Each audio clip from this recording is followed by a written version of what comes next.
Hi there, it's Kevin with the Rogue Market, here with an analysis video. We'll get back to the regular programs in 2019, like the Rogue Roundup and the Market Monday Recap, and have more of an edited flair. But for this video, I just want to take a look at some of the cards that have recently spiked up in value and try to find the reason behind that and see if there are any other cards that might be lagging behind that will have price spikes because of why these particular cards have gone up. So I think there's been a lot of movement with Ultimate Masters and the cards from sets, or the Ultimate Masters of the cards that were in other sets, and that has kind of distracted us away from the rest of the market. We've had a very, very stale market for the past couple of months since the Ultimate Masters release. It seems that Standard is leveled off as well, so there isn't a lot of buying movement there either, which should change with Ravnica Allegiance. However, there have been some outliers, one of them being Griselbrand in front of you. Griselbrand is now a $20 card. It spiked up after Ultimate Masters, and I think this is pretty easy to see why. So we have Griselbrand, we have Worldspine Wurm as another one that's increasing in value. We have Prized Amalgam that's going up in value, and those are kind of the big cards that have increased and have been the modern standouts. You see other cards from Ultimate Masters, like we'll look at the meta real quickly, and see there hasn't been a ton of movement in like the Is It Drake decks, besides Metamorphosis spiking up because it wasn't reprinting Ultimate Masters. Bant Spirits hasn't had a lot of movement, even though that Noble Hierarch was printed in Ultimate Masters. The Ironworks is still not a budget deck because of Mox Opal. Grixis Dash Shadow had the Snapcaster Mage printed, but not really anything else in the deck. Tron had some Mythics reprinted, but again, didn't have a lot of things that Ultimate Masters brought to the table to reduce the price. Burn had Lava Spike, not really that much else. Noble Hierarch, again, is enough to make the movement from humans, and so on and so forth. However, the cards that have moved up in value have had a lot of price decrease because of cards being printed out of Ultimate Masters, and I think that has really been the reason for these cards to go up in value. Whenever there is a reprint, and it does make decks semi-budget, or at least more reasonable than they once were, and definitely it does cause the cards that are more low demand comparatively to go up in value, as more people are like, hey, I've always wanted a Griselbrand, Griselbrand Shoal deck, and now we have the Nourishing Shoal as almost bulk price. Well, the time is to get in on the deck. So basically, this is why the Goryo's Vengeance deck, the cards in Goryo's Vengeance has been going up, is not only to get Nourishing Shoal, but it also had Goryo's Vengeance. Both of these were very expensive cards before they were reprinted. We had Goryo's Vengeance, it was like a $30, $40 card, all the way down to $13. In fact, the market price is much, much lower. And you can find these all the way from $8 to $10 very reasonably, as it's not like a high demand card comparatively to the rest of the cards that are out of Ultimate Masters. Ultimate Masters has done exactly what I thought it would do. I thought that the vast majority of the value is going to be gobbled up by the high-end Mythics. They were the most likely to hold their prices, and the rest of the price of the set would get crushed, and we've seen exactly that. So we have both the Goryo's Vengeance and we have the Nourishing Shoal that were expensive cards before the reprint and have gone down to very, very budget. So one thing I want to point out, if I were to invest in any of the cards from this set, the one that stands out as the best investment would be Bergamos Enraged and Night Whisper. Both these have relatively low supply. Night Whisper for an uncommon. It's had reprints in Master Set, sure, and dual decks, but it has a lot of play elsewhere. It's a popular addition in many commander decks, many pauper decks, and this card continues to go up after they reprint it. It hits its bottom and then goes right back up, and it's really Bergamos and Mythic from Gatecrash, I think, does have the opportunity to go up. If you actually look at Worldspine Wurm has probably, I would say, more supply just because it's from Return to Ravnica. There's still so many boxes of Gatecrash rotting out there in comparison to the vast majority of stock of the Return to Ravnica has been opened up. And in fact, Ravnica looks to be about a $90 to $100 box. Gatecrash you can still find all over the internet for, $70 or under. So Bergamos does seem interesting as a potential investment. It looks like it has been ticking up. The buy list prices have been increasing as well. Little tiny spread between market price and Card Kingdom buy list price for Bergamos. So that's a good sign for investing in Bergamos. And same thing with Night Whisper. Night Whisper's buy list price has been creeping up very, very small. between the market price. In fact, it's almost non-existent between the market price, TCG market price, and the Card Kingdom price. So I think it's a good time to be looking at the whatever set Night Whispers. You can see the market price on this one's a little bit higher. Buy list price is a little bit lower on this one. However, it does look like the spread is very reasonable for a card to start going up a lot quicker than what we've been seeing. This deck is not using Metamorphose as much as it used to. It has decided to go over to Discover Dispersal to fill up the graveyard even more. So that's an additional tool that this deck has got, and also has led to more people buying it and whatnot. So that would be my pick for cards for Goryo's Vengeance. It might be lagging behind as Bergamos. Again, as much as you put in the Night Whispers, it just seems like a very duh pick to invest in. The other one is Temple of Malice. This card is also increasing quicker than I thought it would. This is one of those cards that has just been kind of outside, out of mind.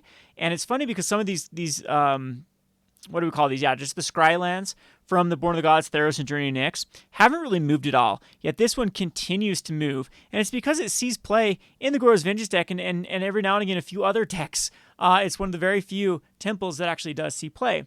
And you can also see that the buy list is pretty much evaporated. $4 on Card Kingdom versus the market price is actually above the TCG mid. And so there probably will be a price spike in the Temple of Malice. Now, lands across the board should start going up in Modern, just because even if we have reduced the value of Premier Mythics, it will lead to more Modern decks being purchased. Now, again, I'm not that impressed with Ultimate Master's ability to really make Modern more affordable. Like I said, most of the value is in Mythics. And if you look at the top tier decks, besides the one of Mythics in those decks, there hasn't been a lot of change. Like Liliana was already approaching $85 before Ultimate Masters reprinting. These are people just kind of hedging their bets here that Liliana would start to level off and increase. And if you just purchase a lot from this set, that they're not going to reprint Liliana again in the next 2 years. It's kind of like the Tarmogoyf bet that Star City Games did after Modern Masters 1. They realized the print run. They realized the overall demand that the card will have over the next 2 to 3 years, and decided it was a good time to buy above even the price that the card was going for at the time, with the potential profits in mind 2-3 years down the road. Now, that's a lot of very, very risky, in my opinion, with Wizards' ability to reprint these cards like crazy. We don't know if Liliana the Veil will be in the Ravnica Allegiance Planeswalker box. I don't even know if they've announced if they're having those again, but we saw a lot of high-end cards in that definitely do affect the prices of cards that have been reprinted multiple times. They tend to be doing these masterpiece type cards over and over, and when are they going to lose their specialness? The same thing can be said like Karn, Caverns of Souls, Snapcaster. All of these haven't really elevated the price of Modern because none of them have really gone down. It's a lot of people just really, like I said, hedging their bet against that these will go up in the next 2 years. And then we have a lot of the value still being held by more of the Eternal type cards, more of the Commander staple cards. So if we go over here to the Prized Amalgam, this is the other deck that I think got the most from Ultimate Masters as far as price decrease or elevation, whatever you want to call it, for these other cards to go up. So you have Prized Amalgam that has gone up recently. We have Bloodghast that also has been increasing, but you got to think that also Iconic Masters is not too far in the past. In fact, Iconic Masters can still be bought for way below MSRP, right around that distributor price. I think I can still get them for $140. So one of the perks for my Patreon is you can actually get booster boxes or anything at distributor price as long as I can still have that. And Iconic Masters is very much still available for me to get. You can definitely go check out my Patreon if you're interested in those type of perks. However, I'm not going to show it too much this video. Iconic Masters has kept the price of Bloodgrass quite stable. The Narcomoebo reprint was nice from Guilds Ravnica, and we had a bunch of cards reprinted in Ultimate Masters. We had the Golgari Thug, not a very big deal, but still one of. We had the Conflagrate, which was expensive. I believe this was like out the gates, yeah, at least over $3. Let's check the price history of the Time Sprawl, because I remember this one got up, about $3 is what I got up to. And so that's, again, people are picking these up as uncommons. Hey, I've got a bunch of these. Maybe I should build a deck. And if you look, though, the big one, Life From the Loam, that was the thing that was the big, besides the dual lands, besides Bloodstained Mires, Copperland Gorges, Wood Hills, those type of cards, it was the Life From the Loam that was keeping this as an expensive deck. Well, when this card completely got crushed after Ultimate Masters, going down, 50, 60%, and also adding the Creeping Chill from the Guilds of Ravnica. So it's another 4 of card that was introduced from Guilds of Ravnica into it. Then, of course, we've seen this deck see more play than it used to. We even see cards like Shriekhorn have spiked up in value because of the deck. You should definitely go check your bulk bins for the Shriekhorns, and it is a great card to pick up right now. I think that let's just go ahead and check Card Kingdom if they even have any. Still have a bunch in stock, so they still have a bunch at 75 cents. If you're looking for a deal, this is probably the place to get them rather than going to TCG Player. However, eventually those will probably be stretched from Card Kingdom, and I mean Mirrored and Besieged isn't the greatest amount of supply out there either. If we go back to the Dredge deck though, Life From the Loam goes down, Faithless Looting goes down, Dark Blast was, I believe, no, it was Darkmoor Salvage, a bunch of cards from Ultimate Masters, and of course, the cards that were not included in Ultimate Masters do go up, in this case, Prized Amalgam. We might see Bloodcast finally start to stable off and go up. So, last but not least, let's just look at some other decks, and then we'll check out another deck that I think had the most from it. Like I said, there wasn't a lot from Ultimate Masters for really. Still, the Phoenix is become the hot deck. There is room for a few cards here, I think, to go up. We've seen Gutshot and Manamorphose just go through the roof. Both of those are very expensive cards prior to this deck becoming big. I think Thought Scour is not a terrible time to get in. It still is from Iconic Masters, but the foils from Iconic Masters are relatively cheap. If we look over here to the where I got up to Dark Ascension all the way to $5, the Iconic Masters is still $2 for the foil and 35 cents for Thought Scour. This card has seen a ton of play in past in like Storm-based decks or the Snapcaster-based decks, and they might fall into favor again in the meta, and it might stretch. Even a common out of Iconic Masters could get outstretched. We had Thing of the Ice go crazy as well, and of course Arclight Phoenix went crazy. If you had been a fan of this channel, I hope I made you a lot of money. I personally made myself a lot of money on that spec, and we're going to hope to find one from Ravnica Allegiance for that as well. We've seen Spirebluff Canal go up. I think this is more with supposed armchair economists really pushing this Spirebluff Canal. I don't think it was ready for the price increase. I think the Kaladesh there are so many Kaladesh rares out there. I would say that probably even more than Battle for Zendikar or Khans of Tarkir. I think Kaladesh is the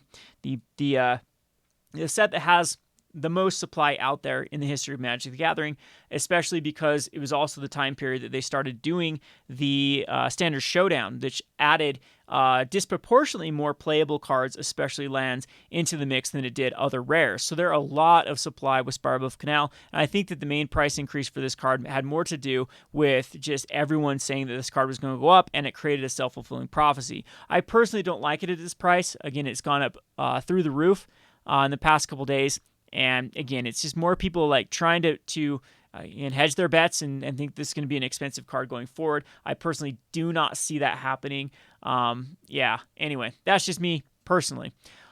Other than that, though, it still looks like there are some cards that are at their lows. Blood Moons and Anger of the Gods from Iconic Masters, respectively, I think are pretty well positioned. Isn't Blood Moon? I thought Blood Moon was from Iconic. Masters 25, that's correct. I think those are at their all-time lows and are good picks at this time. Kind of cool with these little more trash cards that are starting to see more play in the sideboard, like the Rending Volley and the Ceremonious Rejection.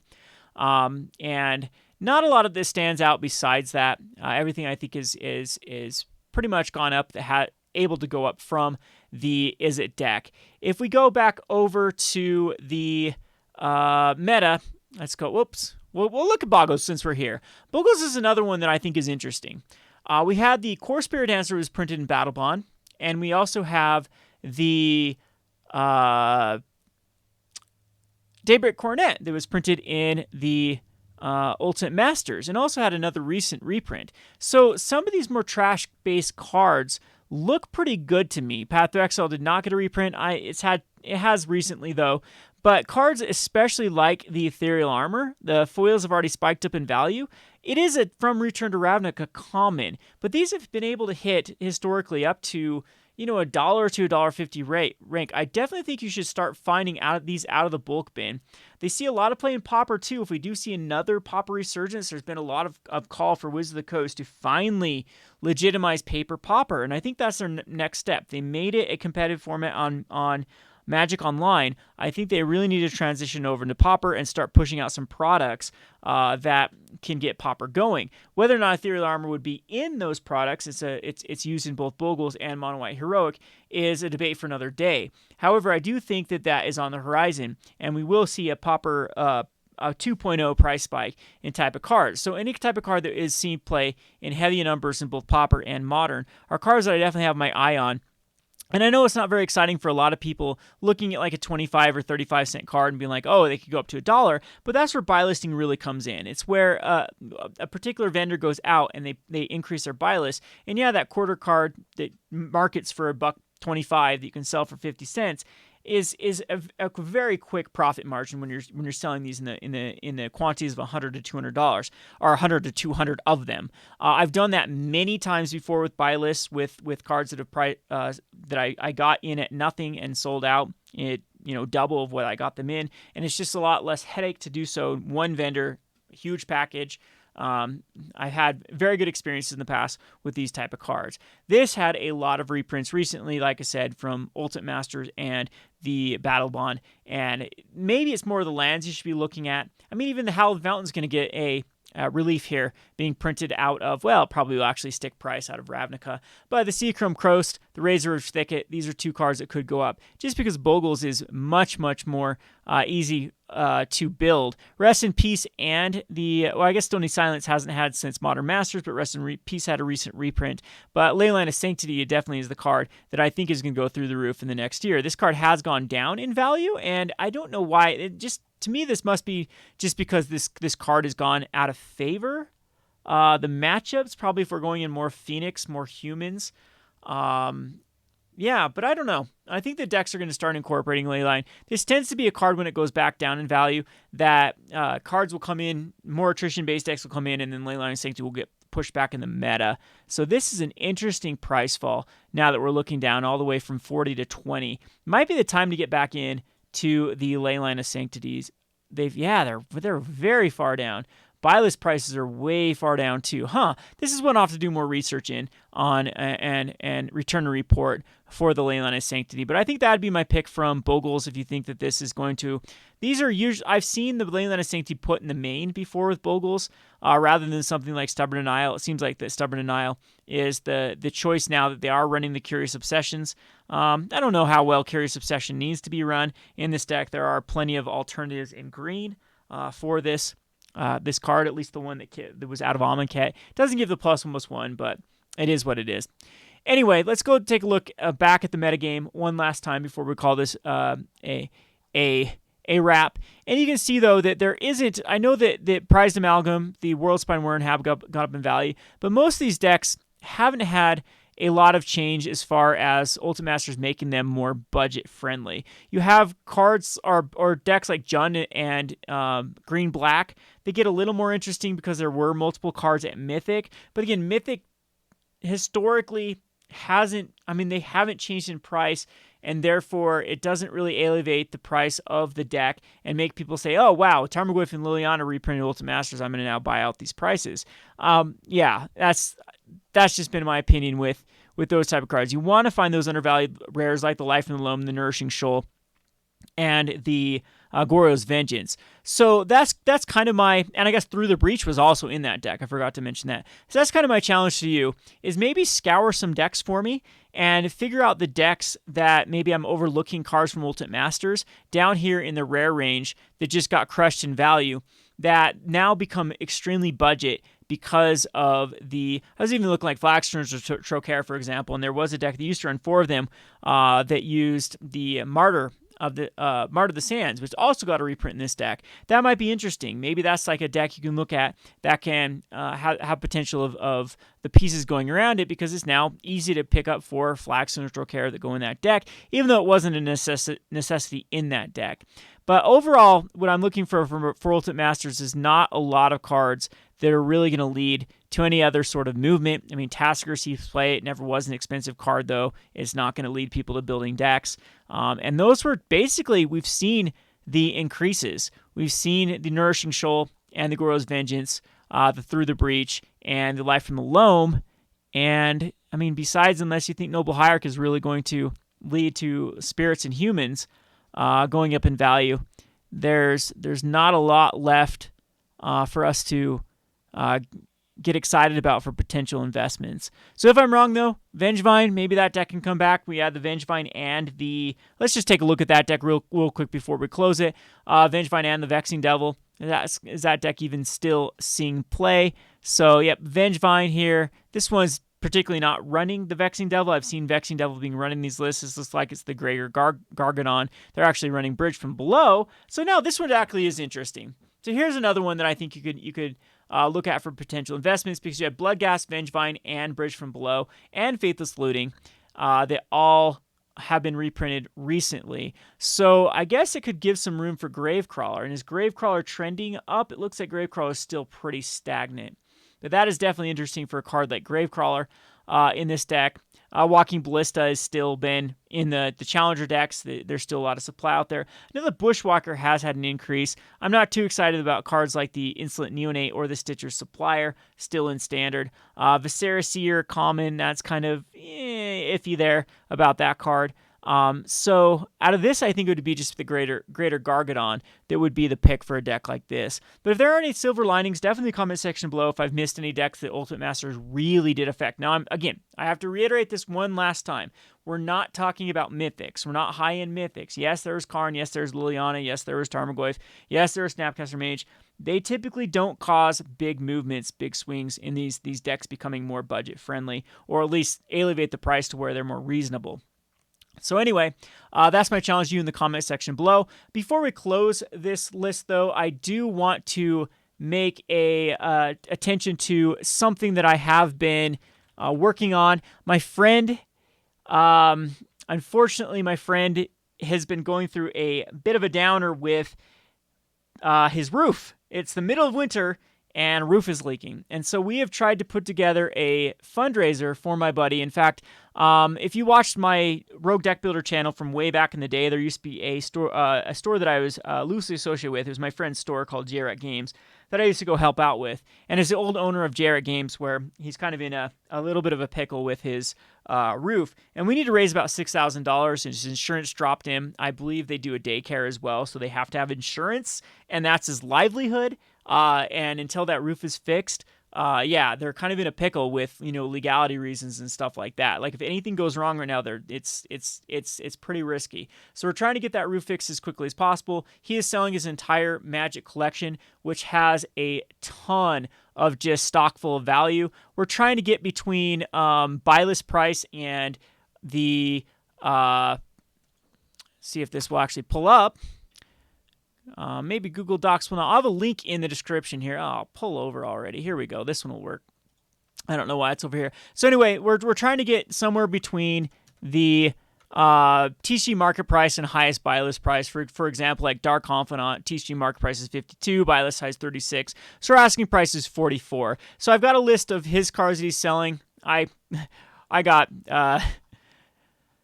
burnt out running this down. We're down to about 45 cards. I'll add a ton more tomorrow and days to come. And also, we are going to we're going to put in a bunch of our own foil and promos to help it get going. So I've got a list of cards here. I've got to put in 180 cards from just my own promo buy a box pre-release cards, things like that we're looking to unload to help get that funded. So again, we're looking for about $6,000. If you can help out, I appreciate it. Again, I'm not going to beg for money.